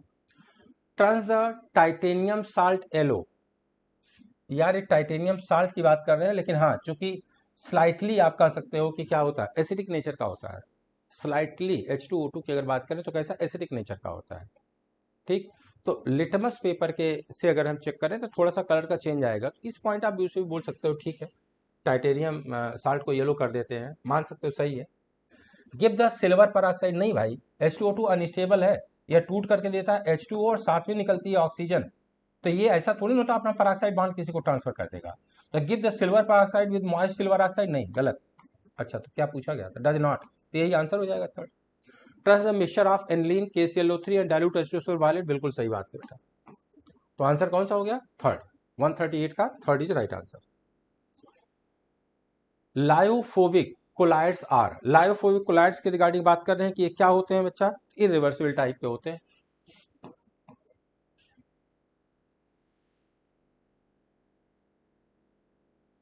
और अगला है, in which are the following reaction H2O2 act as reducing agent. देखिए, H2O2 को अगर पता करना है कि ऑक्सीडाइजिंग एजेंट है या रिड्यूसिंग एजेंट है, तो अगर H2O2 के प्रोडक्ट साइड में ऑक्सीजन निकल रही है तो यह रिड्यूसिंग एजेंट होगा। ठीक, और अगर वाटर निकल रहा है ना, ऑक्सीजन नहीं, अगर ऑक्सीजन आ गई तो रिड्यूसिंग, अगर ऑक्सीजन नहीं है तो ऑक्सीडाइजिंग, बस यही आप मान लो। तो यहां देखो ऑक्सीजन निकल रहा है कि नहीं, ये रिड्यूसिंग हो गया, तो ये कैसा हो गया, रिड्यूसिंग नेचर। यहाँ कहीं देखो, यहाँ से यहाँ तक ऑक्सीजन है, नहीं, ऑक्सीडाइजिंग नेचर। यहाँ देख लो, यहाँ से यहाँ तक कहीं ऑक्सीजन है, नहीं, ऑक्सीडाइजिंग नेचर। यहाँ देख लो कहीं ऑक्सीजन है, नहीं, ऑक्सीडाइजिंग नेचर। तो अगर ऑक्सीजन निकलेगा तो रिड्यूसिंग, नहीं तो ऑक्सीडाइजिंग, तो आंसर कौन सा हो जाएगा, बस। ठीक है, तो ये रहा बेटा आपका PCT, और आई होप पेपर अच्छा हुआ होगा। हाँ, P ब्लॉक में हम लोग एक यूट्यूब पे सेशन ले लेंगे, तो इसमें जो क्वेश्चंस आपके हो गए, जो नहीं हुए होंगे, लग रहा होगा आपको कहाँ से हुआ कैसे हुआ, तो 1.5-2 घंटे का बेटा यूट्यूब पे एक सेशन ले लेंगे, तो उसमें वो सारी चीज़ें हम लोग कवर कर लेंगे जो P ब्लॉक से रिलेटेड ऐसी होंगी। ठीक है, तो बाकी सर के सुपरविजन में बेटा टीम न्यूलाइट दिन रात आपके साथ है, जम के मेहनत कीजिए और लगे रहिए। थैंक यू बेटा, थैंक यू वेरी मच।